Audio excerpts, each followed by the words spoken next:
So very good morning to one and all present here. So we are moving on to the day 4, session 1.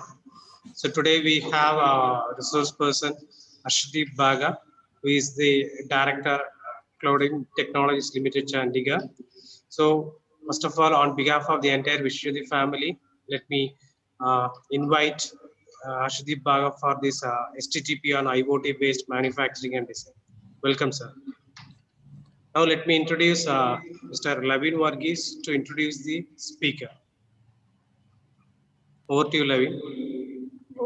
Okay. Hello, friends. Myself, Lavin Varghese, Assistant Professor, Mechanical Engineering Department, Vishwajyoti College of Engineering and Technology. Respected faculty members and resource scholars. Today is the 4th day of 1 week short-term program on IoT-based manufacturing and design. It gives me immense pleasure to introduce and welcome today's resource person, Mr. Harshdeep Bhaga. Sir is working as director in Cloudemy Technology Lab.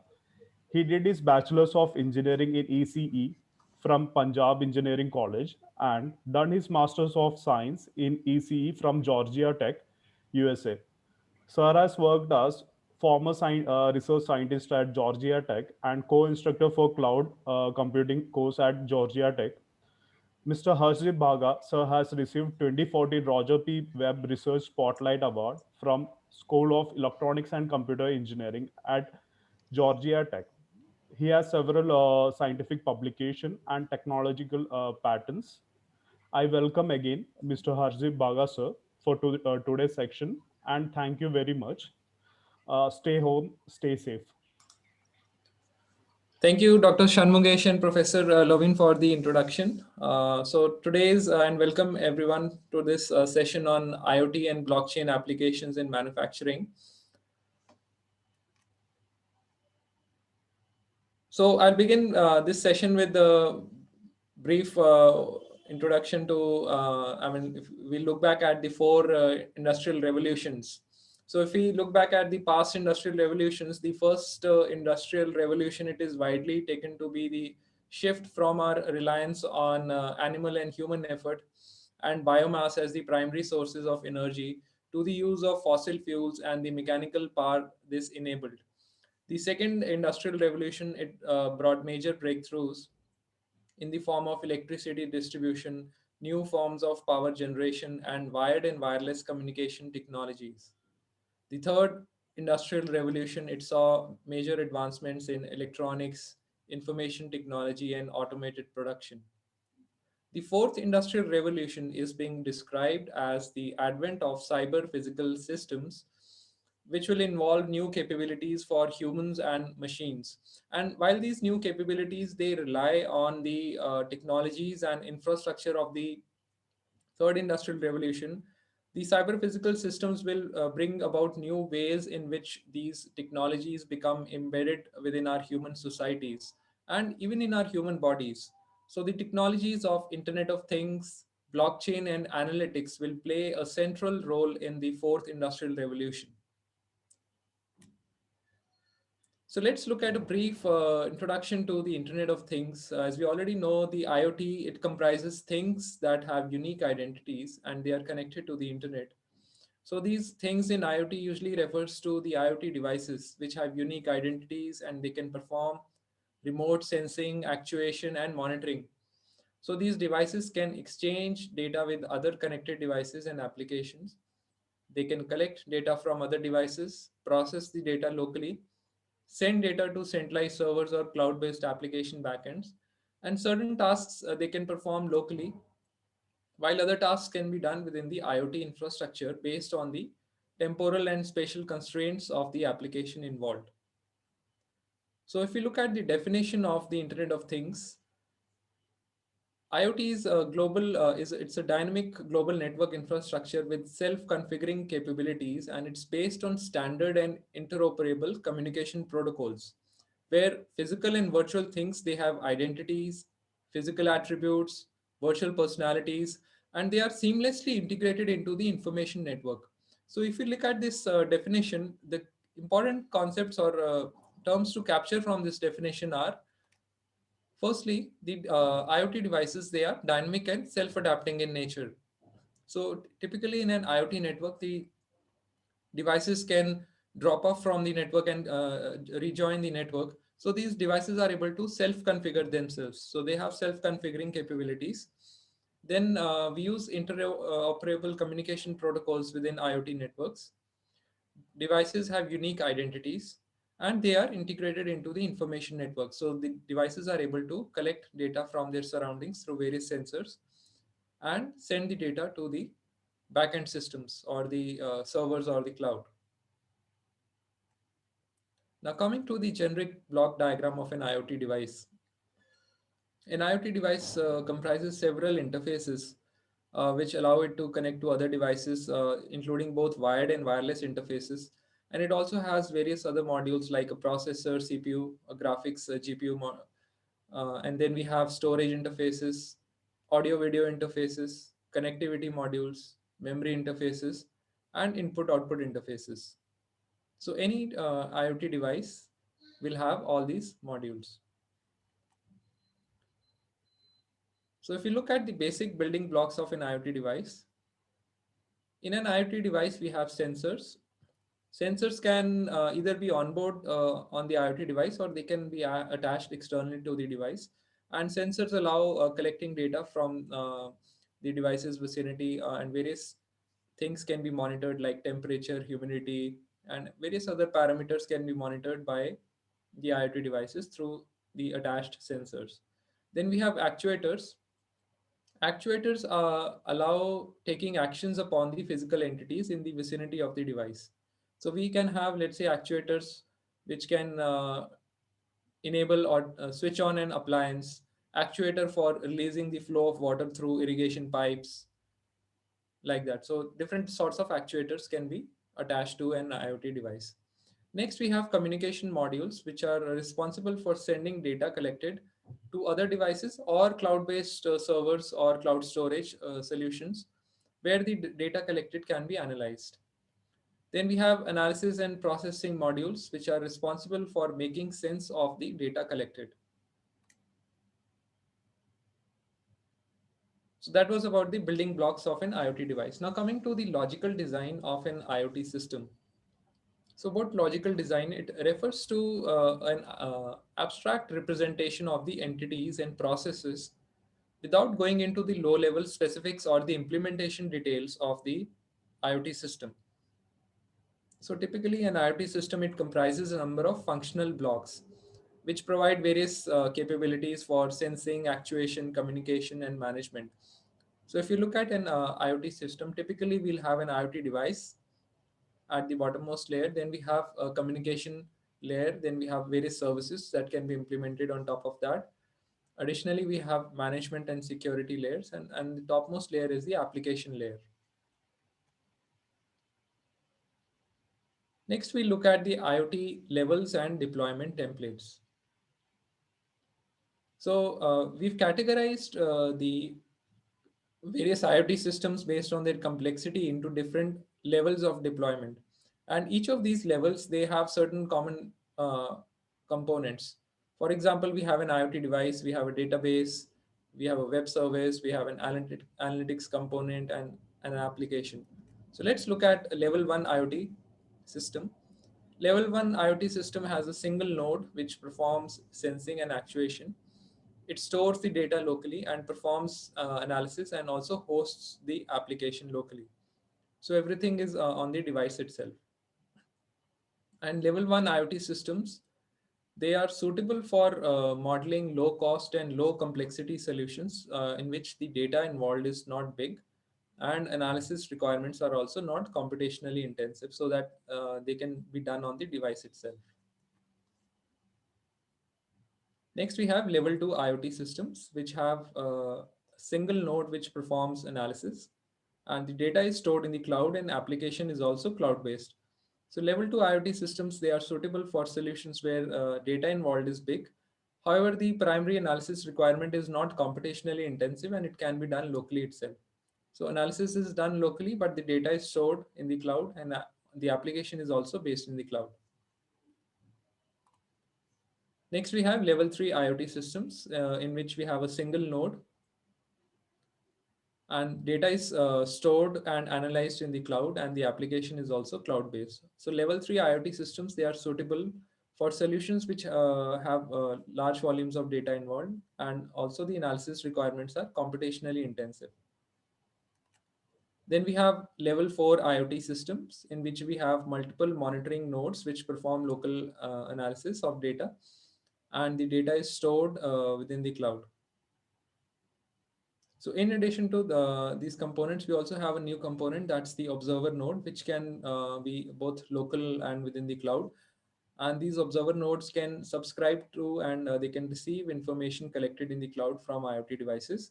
So level 4 IoT systems, they are suitable for solutions which have where multiple nodes are required. And data involved is also big, and analysis requirements are also computationally intensive. So analysis has to be done within the cloud, and we can extend the range of the IoT networks by utilizing multiple nodes. Then we have level 5 IoT systems, which have multiple end nodes and one coordinator node.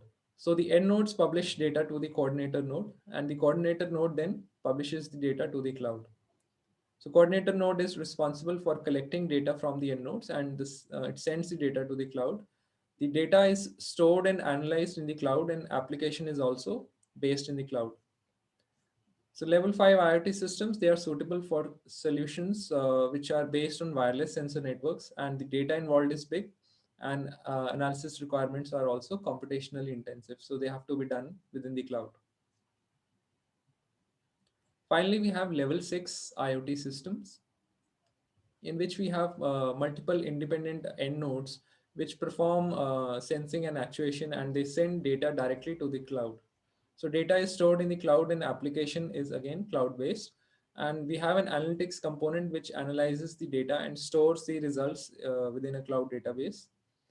Also, we have a centralized controller here, which is aware of the status of all the end nodes, and it can send control commands from the cloud to the end nodes.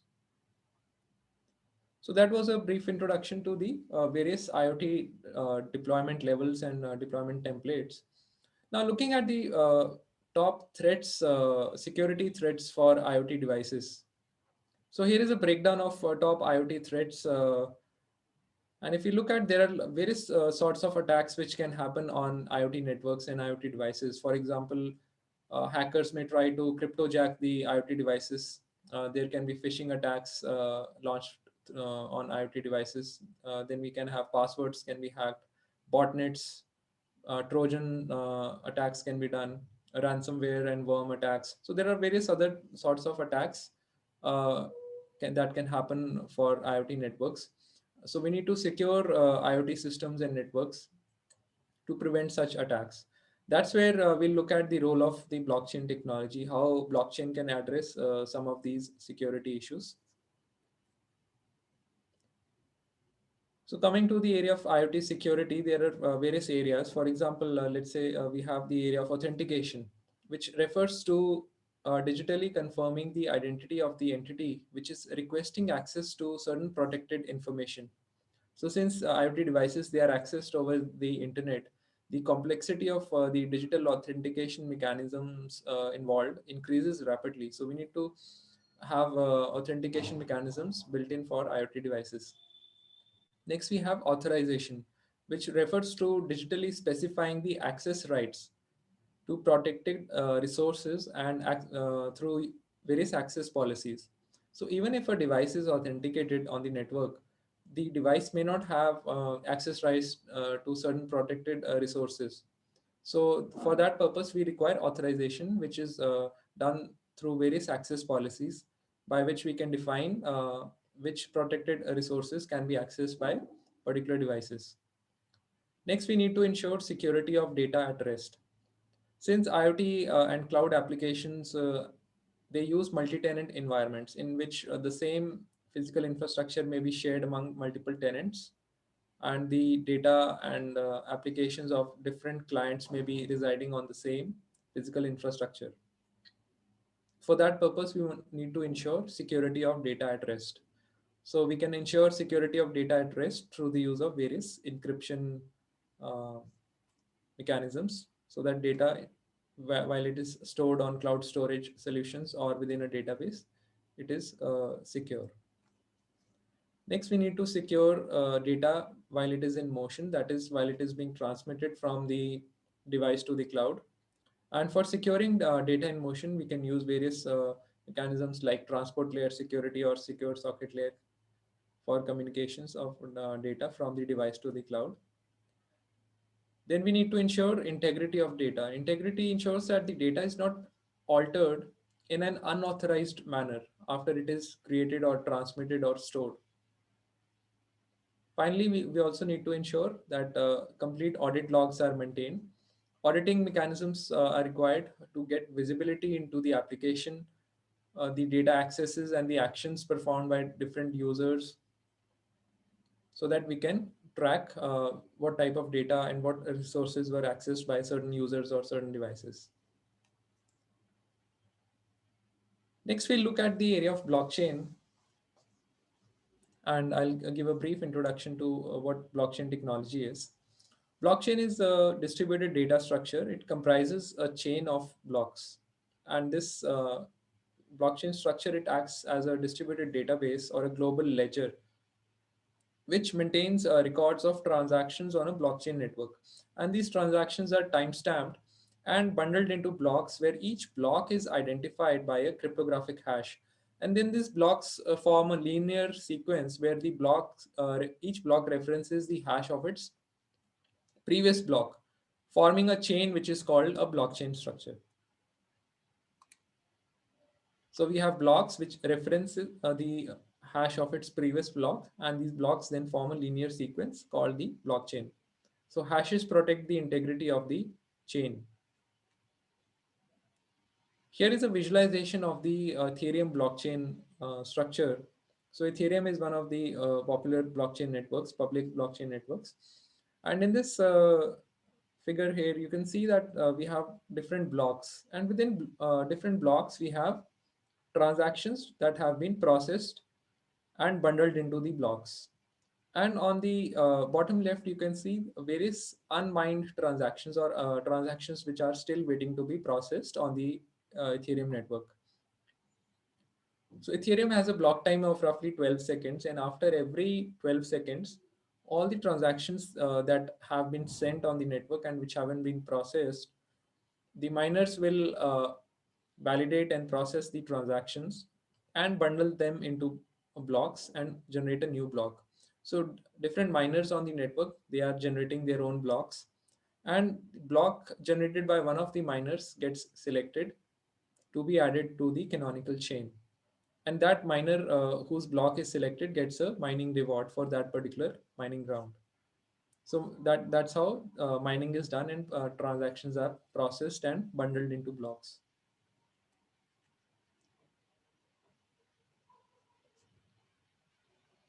Next, we look at the structure of the blocks itself. Blockchain structure, as I mentioned, it comprises a sequence of blocks where each block is identified by a cryptographic hash, and it references the hash of its parent block, which is the previous hash field. The cryptographic hash is used to verify that a sufficient amount of computation has been carried out on the block, and it contains a sufficient or a valid proof of work.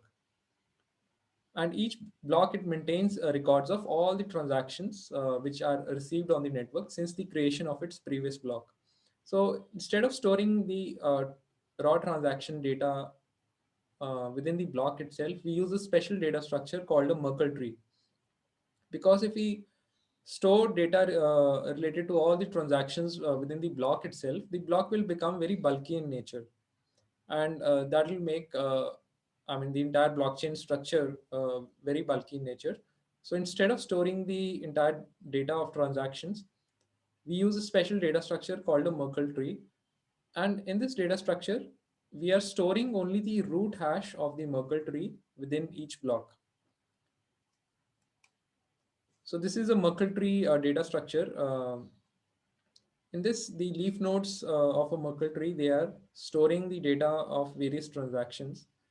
And then we compute the hashes all the way up till the root node and store only the root hash of the Merkle tree within each block.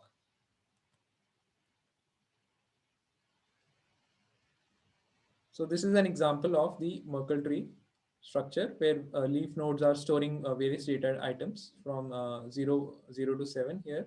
And then we compute the hash of these leaf nodes all the way up till the root node and store only the root hash of the Merkle tree within the block. Now, let's say a hacker tries to change any data item within any leaf node, then it will lead to change in the hash of its parent node.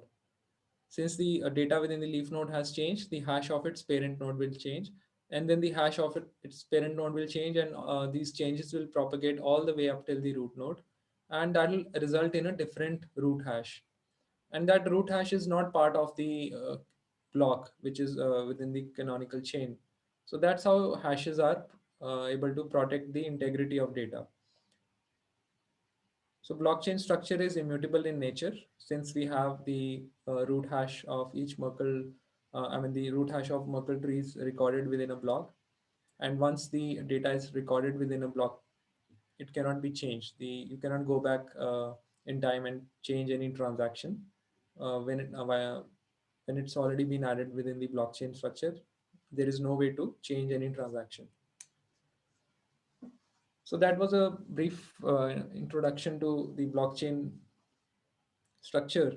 Now, like looking at the evolution of blockchain technology, the current blockchain technology, it was introduced by a person named Satoshi Nakamoto.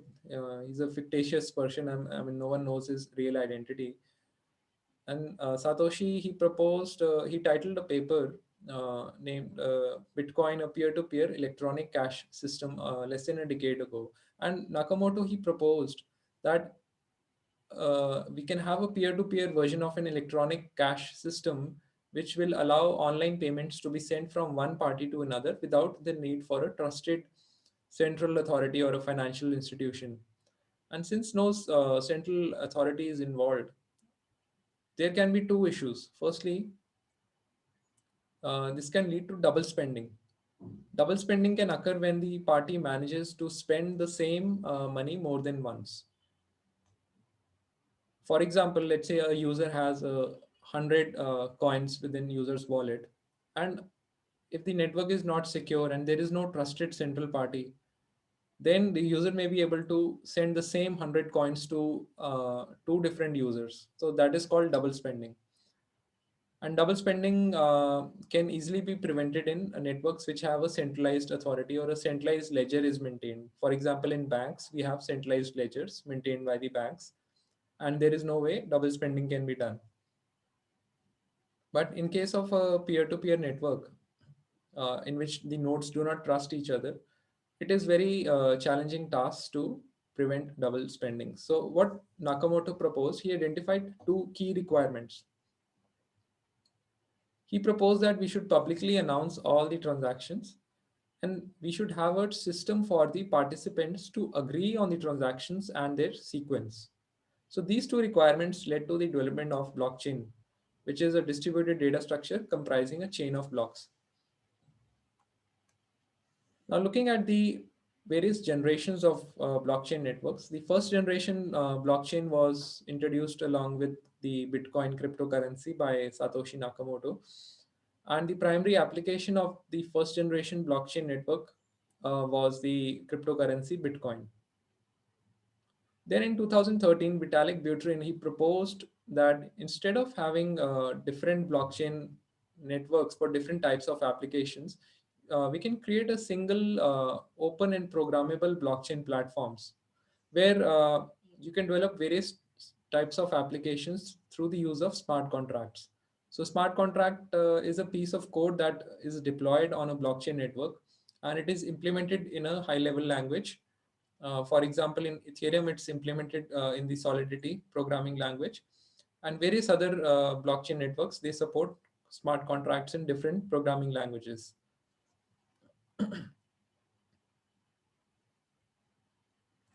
So that was introduction to the various blockchain networks and the evolution of blockchain technology. Now let's look at the integration of blockchain with IoT. So what role does blockchain play in IoT networks?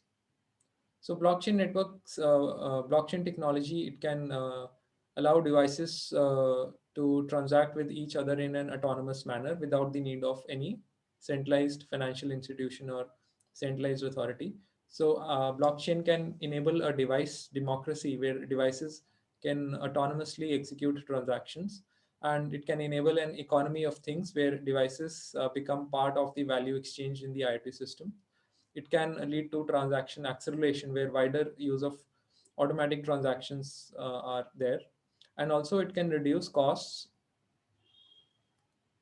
since no centralized authority is involved, and it can make the networks more scalable. As more and more nodes join a blockchain network, the network can scale. So blockchain can lead to enable decentralization of IoT networks. Earlier, we used to have closed and centralized IoT networks, and today, although we have more open IoT networks, but the cloud is still centralized in nature. So all the data which is being collected by the devices, they are sent to centralized clouds, and the control commands or these are being sent from centralized clouds to the IoT devices. And also for coordination of IoT devices, they require this centralized cloud.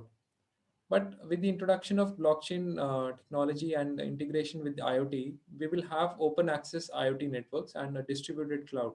So devices will not require any centralized authority or financial institution for transacting with each other. And the coordination of devices will also become decentralized in nature. Any decentralized IoT solution, it can support three foundational types of transactions. So we can have trustless peer-to-peer messaging where the devices can send message from one device to the another without the requiring any centralized authority. So messaging can be peer-to-peer and trustless in nature. So devices need not trust each other. Then we can have secure distributed data sharing and a scalable and a robust form of device coordination. So these are the key requirements for any decentralized IoT solution. So why blockchain works for IoT? Blockchain, it can free up centralized systems which are bottlenecked, and we need not have centralized systems, and we can enable a decentralized networks for IoT systems can be developed through the use of blockchain technology. Blockchain enables decentralization of IoT by facilitating transaction processing and coordination among different devices. And it will enable a low cost private by design democracy of devices where devices can transact with each other. Next, we'll look at an example of blockchain, how blockchain is used for an IoT solution. So here we have a IoT solution called Slockit. So what this solution allows is that you can, it is a smart lock, and you can send transaction from your blockchain wallet to this smart lock and unlock this smart lock. So this smart lock can be attached to any physical property, or it can also be attached to let's say a bicycle. And any user who wants to rent the property or rent the bicycle, the user can send a transaction from their wallet to this particular smart lock, and the transaction gets processed on the blockchain network, and this lock then unlocks itself. So this is an example of how IoT and blockchain together can work. Next, we have another example of a smart washer. This is the Adept project developed by IBM and Samsung. So where they have developed a prototype smart washer, and the washer is able to send transactions for ordering consumables. So washer is able to check whether it is running out of detergent. So it can send a transaction directly to the smart contract between the washer and the retailer who is supplying the detergent. So directly the washer can place transaction to the retailer, Also, washer can negotiate the best time it can run with other appliances within the same house. So it can negotiate power usage with other appliances. And if any fault is going to happen in the washer, it can identify through the use of various sensors. It can identify whether it is a certain part is going to fail, and it can place service request orders directly by sending a transaction to the smart contract between the washer and the service vendor. So that's how an IoT device, a smart washer, is able to use blockchain technology, and this empowers the IoT devices. Now let's look at blockchain applications for IoT. So connected vehicles is one of the applications where we have blockchain and IoT technologies. They are together used, and they enable smart applications for connected vehicles. For example, we can have identification information of vehicles, the information related to warranty, the vehicle maintenance records, owner information. All this data can be stored on the blockchain itself. And connected vehicles, they can also monitor their state, and they can diagnose any problems that are going to happen in the vehicle, and they can automatically place service requests by sending transactions to the smart contracts between the vehicle and the automobile company or the service dealer. Then we have smart appliances. As I just mentioned, we this Samsung and IBM, they developed this Adept smart washer. So similarly, we can have other smart appliances which can detect if their supplies are running low of, or any problem is going to happen in the appliance. They can place service request or part replenishment orders directly to the service vendor. Then we have smart parking. IoT and blockchain technologies, they can be used for smart parkings, where you can directly enable consumer to parking meter transactions or vehicle to parking meter transactions. So a user can directly pay from the user's wallet to the parking meters account. So there is no centralized authority or a financial institution involved, and this transaction is processed in a decentralized manner on a blockchain network. Then we looked at smart locks, this locket solution where IoT and blockchain technologies, they are used for developing smart locks, which can be used to rent physical, real world physical objects like houses, cars, or bikes. And you can send a transaction from your wallet, blockchain wallet, directly to the smart lock to unlock that lock and rent a physical object. Next, we have blockchain and IoT applications for supply chain. So we can use blockchain and IoT technologies for supply chain tracking. For example, you can track the food items directly from their point of origin to the consumer. So the entire supply chain can be tracked, and smart contracts can be used for maintaining the tracking information of food items. So in organic certification of items and supply chain tracking, these blockchain and IoT technologies can be used. Next, we have shipment tracking applications where both blockchain and IoT technologies, they are used for tracking shipments, and through the use of technologies like RFID or near field communication or Bluetooth Low Energy, we can identify the locations of containers as they move from their source to destination. And these timestamped locations, they can be recorded within smart contracts, and the access to this information, it can be provided to all the stakeholders involved. Next, we have some applications of blockchain for industry.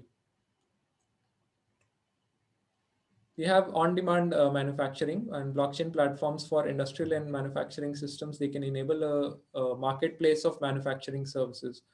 So where machines have their own blockchain accounts, for example, a CNC machine or a 3D printer, it has its own blockchain account, and users are directly able to send transactions to these machines.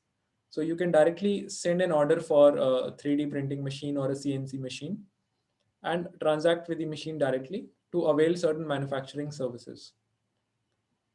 Then we have smart diagnostics and machine maintenance, where these machines are able to diagnose, and they can monitor their state and diagnose problems, and autonomously they can place service requests orders or consumable replenishment orders or part replacement orders to the machine maintenance vendors. Then we have various traceability applications that can be developed for manufactured products.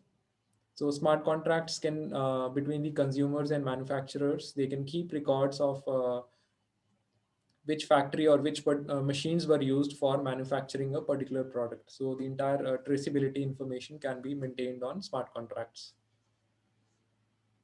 Then we have supply chain tracking applications for industry, where you can maintain a formal registry of products and track their position through different points in the supply chain. Next, we have product certification applications where the manufacturing information for each product, I mean, it can be stored within a smart contract and it can be recorded on the blockchain. For example, which manufacturing facility was used to manufacture a particular product, which machine was used, so that in case of any product recalls, you can easily identify which products need to be recalled. Then we have certain applications in the energy sector as well. For example, solar charging stations. So solar charging stations for electric vehicles, they can use blockchain platforms to enable direct user to charging station micropayments without the need for any financial institution or a centralized payment gateway. So we have a smart contract for each charging station, and you can directly pay from your wallet to the charging station's smart contract and activate the charging station for a certain duration. So let's say you want to charge your electric vehicle for a certain duration, and you can pay directly from your blockchain wallet to the charging station's account and activate your charging station, the charging station for a certain duration. Another application is microgrids. Microgrids is a localized grouping of electricity generation sources and loads, where I mean, with microgrids, you can create your own localized grid in which the producers of energy, they can sell their energy to their consumers in the same locality. And by using blockchain platforms within microgrids, you can enable transactions directly between the producers of energy and consumers of energy without the need of any financial institution. So that was a brief discussion on various application of blockchain and IoT in different domains. Now let's look at different ways of securing IoT with blockchain technology. So blockchain technology, it can enable secure communication between IoT devices. So when IoT devices, they have to communicate or exchange data with other devices, they can I mean, they can use the blockchain structure or the ledger to store encryption keys, and exchanges can be done in a more confidential manner. So when an IoT device needs to send data, it sends an encrypted message using the public key of the destination device. So the public key is stored on a blockchain network. It can be stored within a smart contract. And anytime a device sends data from to another device, it encrypts the data with the public key of the destination device. The sender then asks its node to get the public key of the receiver from the ledger. And then when the message is received, the message is can be decrypted by the receiver by using its private key. So that's how we can enable secure communication between the IoT devices through the public private key encryption mechanism, and blockchain here it's used for storing the public key of the destination device. Blockchain can also enable allow authentication of users. So when devices are sending data to other devices, they can digitally sign each and every message which is being sent from one device to another. And the process of digital signature works as follows. So firstly, I mean, the sender of the data, it computes the hash of the message which has to be sent, and the hash is encrypted with its private key. So then the sender of the data, it sends the digital signature along with the message to the receiver. Receiver is then able to decrypt the digital signature using its public key of the sender, which is stored in the blockchain ledger. And then it can obtain the hash value as calculated by the sender. So then it can compare the hash value as calculated by the sender and the hash of the actual message which has been received by the receiver. And if these two hash values match, then it means the message is valid and the digital signature is valid. So by using digital signatures for different, I mean, each and every communication, it establishes a trust between devices.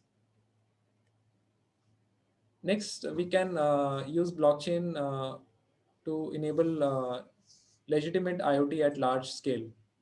So how, I mean, these devices, whenever a new device joins the networks, it can ask its root servers to give a list of all the other trusted nodes on the network.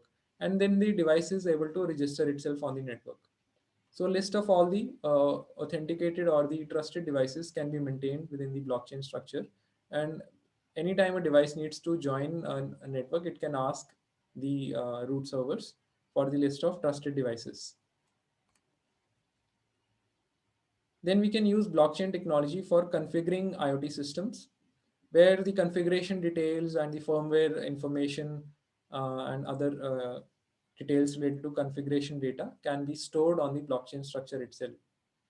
So we can store the hash value of the latest configuration file for every device within a blockchain ledger, and every time I mean the system can regularly check if there are any devices with bad configurations, and those devices can be removed from the network, and they can be rebooted with the latest configuration data.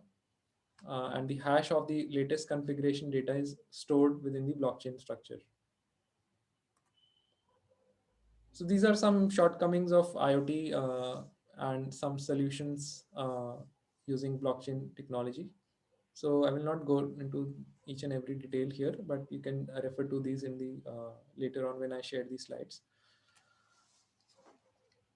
So I discussed how blockchain and IoT can be used together for different applications and how blockchain can secure IoT systems. Now let's look at some issues with respect to blockchain scalability and that need to be addressed before we integrate blockchain with IoT. So as I mentioned, these blockchain networks, when I discussed Ethereum blockchain structure, I mentioned that it has a block time of roughly 17 seconds.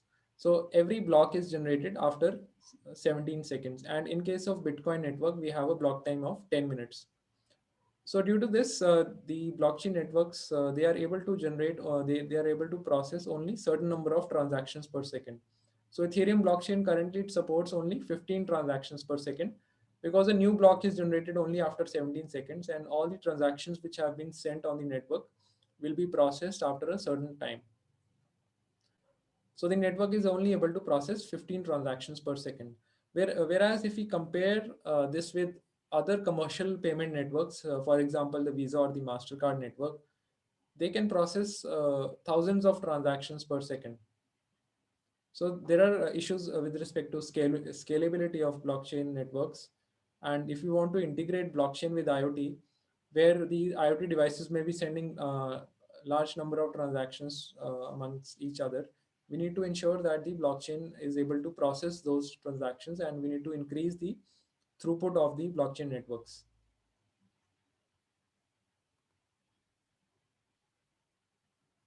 So to quantify this issues with respect to scalability, decentralization, and security, I've come up with this new framework that's called the DSS framework. So we have in this framework we have decentralization, scalability, and security as the three dimensions. And what this framework says is that, I mean, the level of decentralization, the level of scalability and security, there are certain constraints with these three dimensions. So let's look at this framework in more detail. The level of scalability in a blockchain network, it is inversely proportional to the level of security. So if a blockchain network is scaled up to increase the transaction throughput or decrease the transaction latency, the level of security of the network decreases. The reason is that if you are increasing the transaction throughput, or I mean you are decreasing the transaction latency, one way is to increase the size of the block or reduce the block interval. And if you reduce the block interval, the level of security reduces, because a large number of stale blocks would be produced on the network. Stale blocks are the blocks which do not contribute to the network security, because a large number of miners may not be having the latest block to mine on. So they will be mining on an stale block itself, and they are not contributing to the network security. So we need to ensure that the block time is sufficient enough so that the latest block is able to propagate to all the miners on the network. So scaling up a blockchain network by reducing block interval reduces the security of the network, and these are inversely proportional to each other. Next, we have the scalability and decentralization. So in the DSS framework, what I say is that the level of scalability in a blockchain network, it is inversely proportional to the level of decentralization. So in a blockchain network, if it is scaled up to increase the transaction throughput or decrease the transaction latency, the level of decentralization of network decreases. So for example, if we scale up a blockchain network using a mechanism like increasing the size of the block to increase the transaction throughput. So if you increase the size of the block, you can add bundle more transactions within a block, but it reduces the level of decentralization by because if the block is bulky in nature, only the miners who have high computational resources or good computational resources, only those miners will be able to process or mine transactions on the network. So the small miners will not have any chance to mine on the network, and they will not be able to catch up and mine on the network successfully. And only the miners which have more computational power available will be able to mine on the network, because the structure becomes bulky in nature. So this reduces the level of decentralization.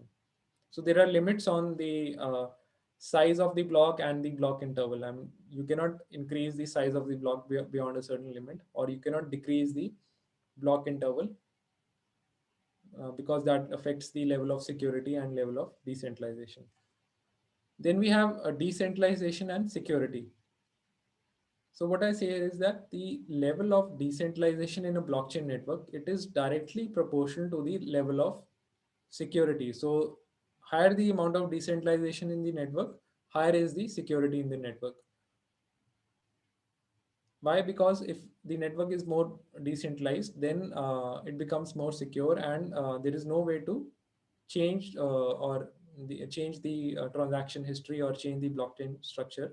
So as long as 51% nodes are performing honestly on the blockchain network, there is no way that you can rewrite blockchain history and do double spending. But if more than 51% nodes they collude together, then they can do double spending, they can rewrite the blockchain history. So higher is the amount of decentralization, higher will be the level of security. Now we can quantify the level of decentralization through these various parameters. For example, the total number of nodes in a network, number of connected peers, number of peers to which each node is connected to, then the minimum bandwidth required by a node to mine on the network, minimum processing power and minimum disk IO and memory required by a node to mine on the network, and the bootstrap time that is required by a node to start mining on the network. So all these parameters can be used to quantify the level of decentralization.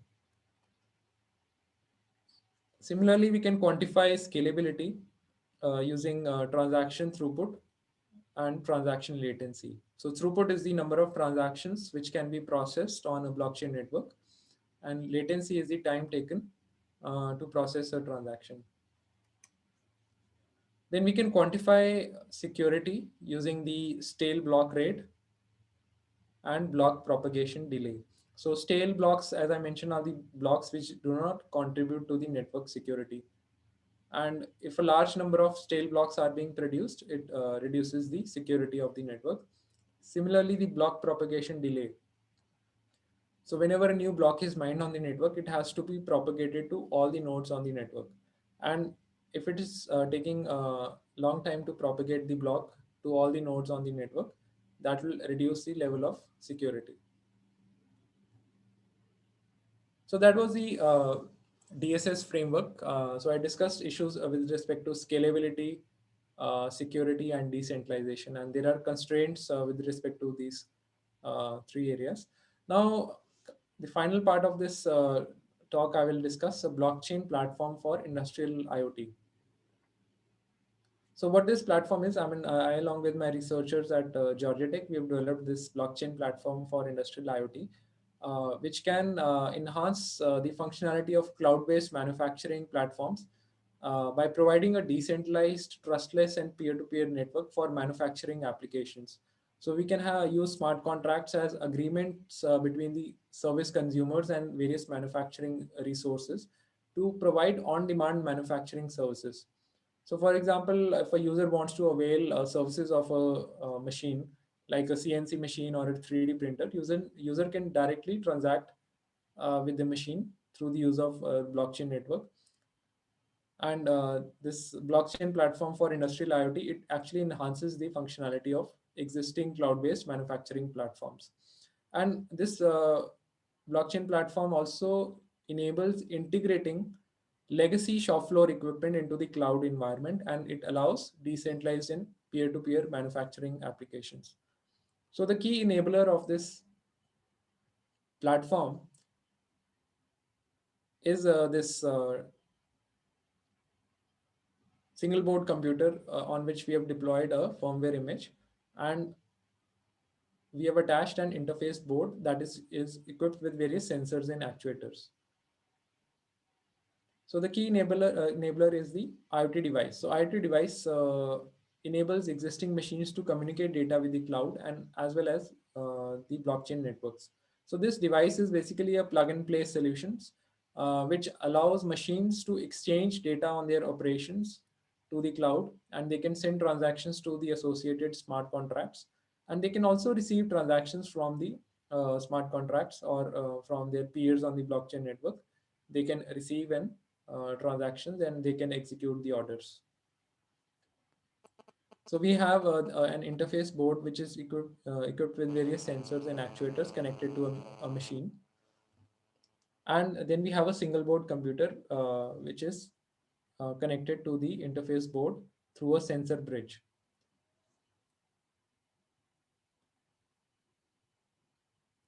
The blockchain platform for industrial IoT, in the IoT device, we implement various interfaces. We implement a northbound, southbound, eastbound, and westbound interface. The northbound interface is the interface between the IoT device and the cloud. So the IoT device can collect data from the devices from the interface board, which is connected to the manufacturing machines like 3D printers or CNC machines. The data can be gathered through the interface board within the IoT device, and they can be sent from the device to the cloud over the northbound bridge. And for communication with the cloud, we use various protocols like MQTT, which is the message queue telemetry transport protocol, or REST over HTTPS can be used for communication with the cloud. And within the cloud, we have a big data analytics stack. We have various billing and metering services, and various smart manufacturing applications can be developed within the cloud. Next, we have the southbound interface. This is the interface between the interface board and the single board computer. So this interface allows the single board computer to capture sensor data from the interface board and also send control signals to the actuators which are connected to the interface board. So here is a reference design of the interface board. In this interface board, we have various digital I/O and analog input modules. And we can connect different types of sensors like proximity sensors, barcode readers, accelerometers, pressure sensors, and all these sensors can be attached to machines. And this interface board has a serial connection to the single board computer. Over the sensor bridge, it can send data to the single board computer. Next, we have the eastbound interface, which enables connectivity to external systems. And for wireless connectivity, we can use various wireless communication protocols like Zigbee, LoRa, or Bluetooth Low Energy. Finally, we have the westbound interface, which is the admin bridge. The westbound interface allows managing and configuring the IoT devices using a router-like web interface. And you can also view the device status and statistics. For the westbound interface, we use the network configuration protocol. This is a session-based network management protocol, which allows manipulating the configuration data and state data on the network devices. So you can configure the IoT devices remotely using the westbound interface. Next, we look at different deployment topologies of this blockchain platform for industrial Internet of Things. We have a point-to-point topology, which is the simplest topology in which we have end nodes, which are connected over a wireless link to the gateway node. And gateway is directly connected to the internet. So it can send data from the end nodes to the cloud, and it can also receive control commands or orders from the cloud and pass it to the end node. Next, we have star topology, where we have multiple end nodes which are connected directly over a wireless link to the gateway. And then gateway is connected to the internet, and it publishes data to the cloud and receives control commands from the cloud. Finally, we have a mesh topology. In this, we have end nodes, router nodes, and a gateway. End nodes send data to the router nodes, and router nodes route data from the end nodes to the gateway. So we can use various wireless mesh protocols like the Zigbee DigiMesh for this mesh topology, and it helps in extending the range of the network, as the range is no longer limited to a single hop, and we can extend the range through the use of router nodes. Now, within the IoT platform, blockchain platform for industrial IoT, we can have different types of devices. We can have end nodes, routers, gateway, or full node. So end node is a type of device which implements southbound, eastbound, and westbound interfaces. So it doesn't have a northbound interface. And end node publishes data to the gateway node over a wireless link. And then gateway sends data to the cloud. We have router nodes which enable, they route data from the end nodes to the gateway, and they implement the eastbound and westbound interfaces only. So routers do not have any southbound interface or a northbound interface. They just route data from the end node to the gateway. Gateway implements northbound, eastbound, and westbound interface, and it is connected directly to the internet. Or we can have a full node which implements all the interfaces. It can directly get data from the interface board and send directly to the cloud. So it implements all the interfaces.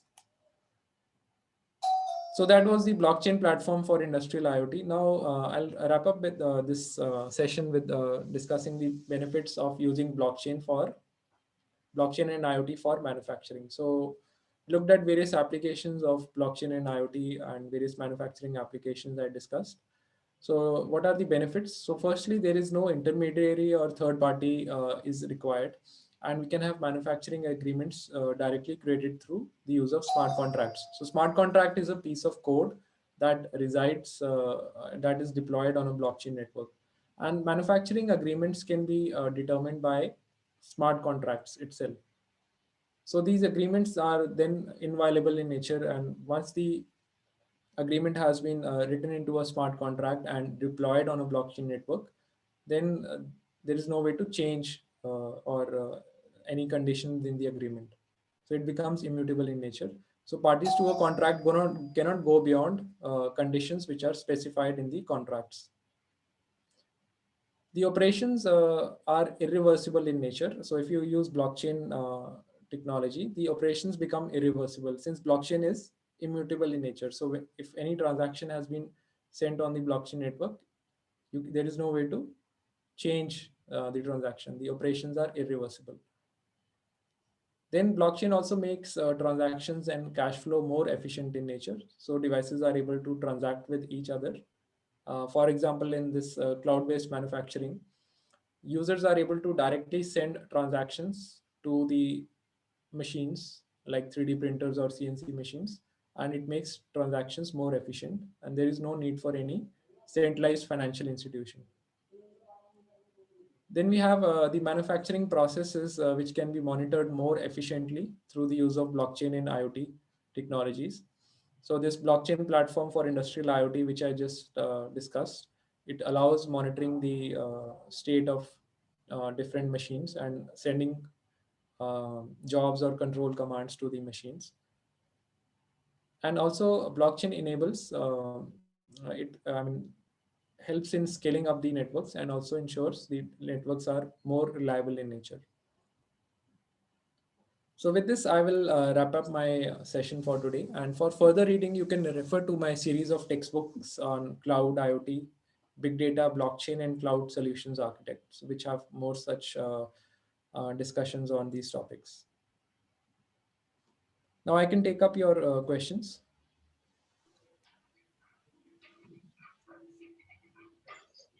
Thank you, sir. Thank you for the wonderful session.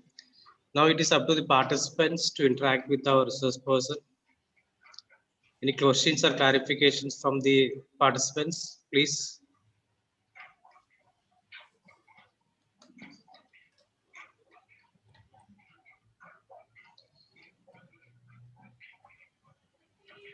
You can unmute and you can ask questions. Sir, one question from the audience. Can you see the chat box? Yeah.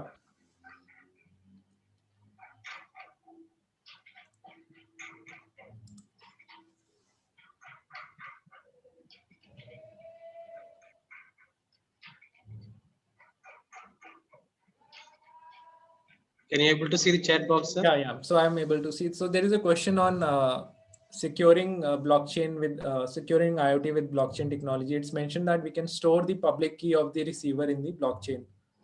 Since public key can be made publicly available, then what is the advantage of making it secure?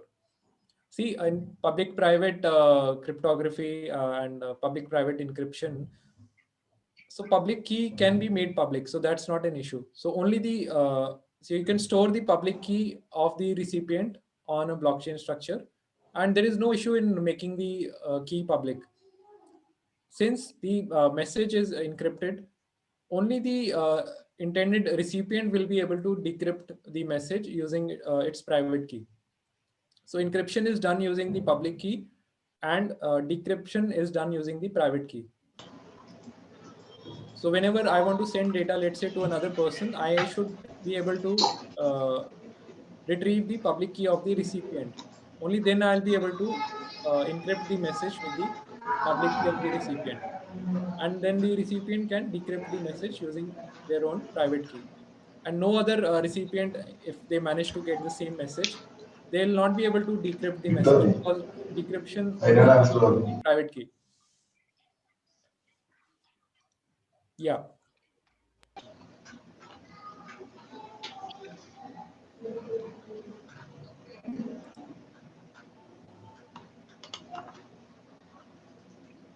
Alfonso, ma'am, your doubt has been, are you clear with the answer? Sir, it's clear, sir. It's clear. Okay, ma'am. Okay, Thank sir. you. Thank you. Any other questions from the audience? Sir, one more in the chat box. Suggest some online platform to study the implementation details of Hyperledger Fabric.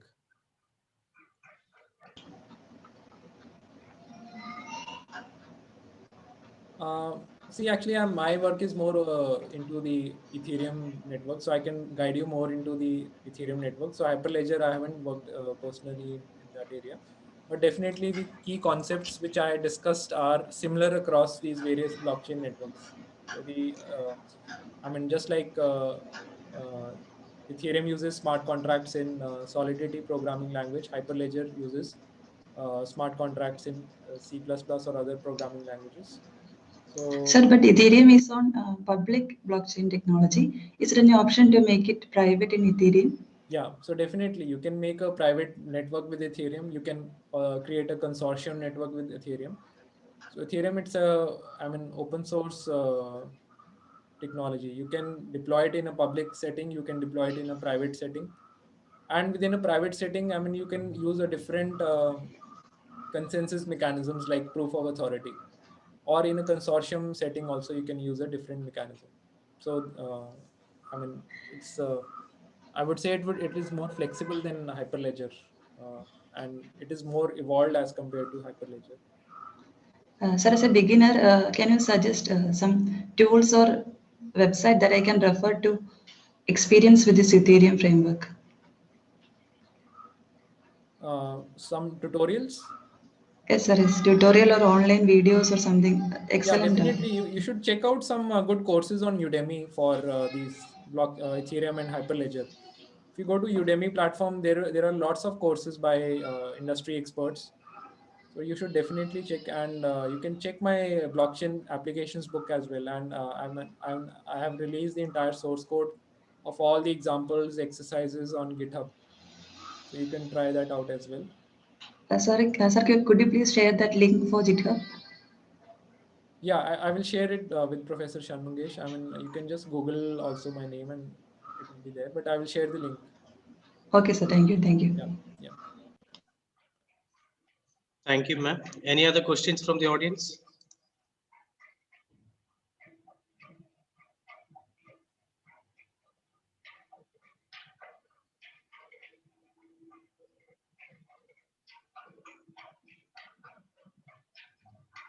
Please have an interactive session.